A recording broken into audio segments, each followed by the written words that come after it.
Okay, my new iPhone 11 has arrived, which is obviously very exciting. I went for the purple, and the box is all very shiny and covered in plastic with the iPhone logo in the purple on the side. This is the first time I've gone for a phone that is so up to date. Normally I go for something that's been out quite a few years, but I thought I'd treat myself. What we did to make it slightly better value is went for buying the actual phone on an interest-free credit over 2 years from Apple Store Direct, and then I'm planning on keeping it 3 to 4 years with SIM only, so hopefully the price will equate out to about £20 a month, which isn't too bad in my opinion. So let's get this open.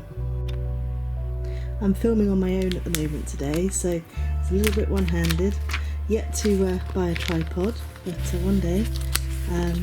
That's the plastic off. Everything is so shiny and well designed. Someone of my generation, Generation X, things weren't like this back in the 70s. You know, it was all a bit rough and ready. Oh wow, look at that, that's so pretty. Am I the only one that feels guilty about the old phone? Yeah, I probably am the only one that feels that, but you know, you're sort of opening up the new phone and admiring it, and the old phone's just sitting there saying, what about me? Aren't I good enough? I'm pink, I'm shiny. Yeah, it's probably just me. So one of the considerations when getting this was, is it too big? So it's really chilly. It's cold outside, so it's obviously been sitting in a van and it's really cold. But yeah, is it too big? And I've got quite little hands.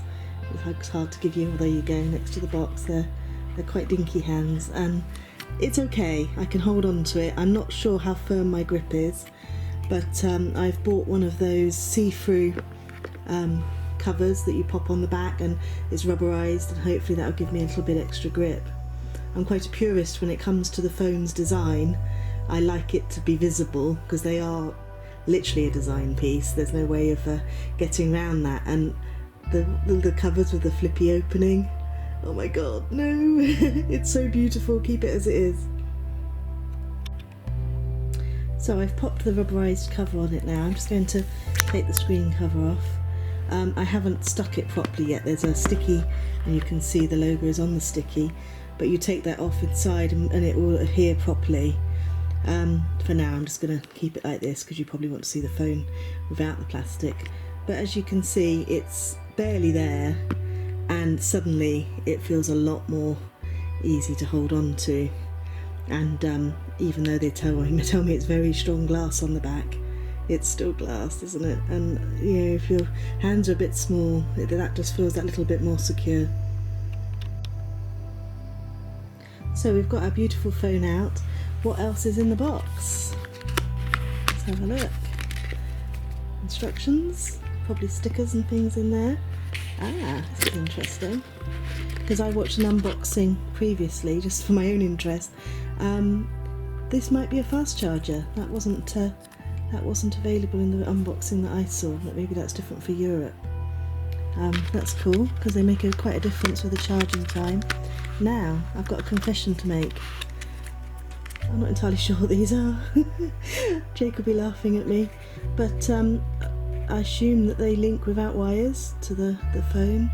Can you talk via them too? No, I don't know. I've got to look that up. This is my age hitting in, but looks cool. Although I do prefer the rubberized diff. Oh, there is a wire in there, so maybe it isn't wireless. Yeah. Oh well, we'll see. I'm sure you're all shouting at the screen saying, "Don't be stupid." But yeah, what can I do? I'm old. So we've also got the thing that plugs into the plug or directly into your computer, or whatever charging unit you've got going. And life has certainly got easier with all the chargers being more or less the same these days via the USB, so that's brilliant. So what attracted me to Apple products in the first place was the amazing screens. Nothing really beats it when it's on, which I've got to find the power button.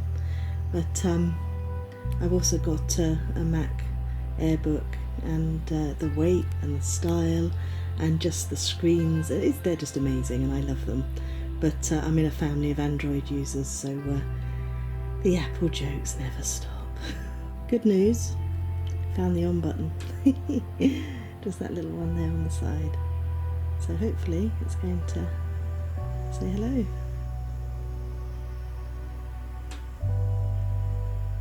In a few different languages.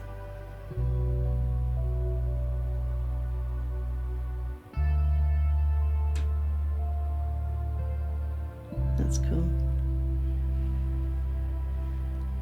Still admiring the pretty colour. Already I'm getting fingerprints on it, look. But I'm very keen to try out the camera.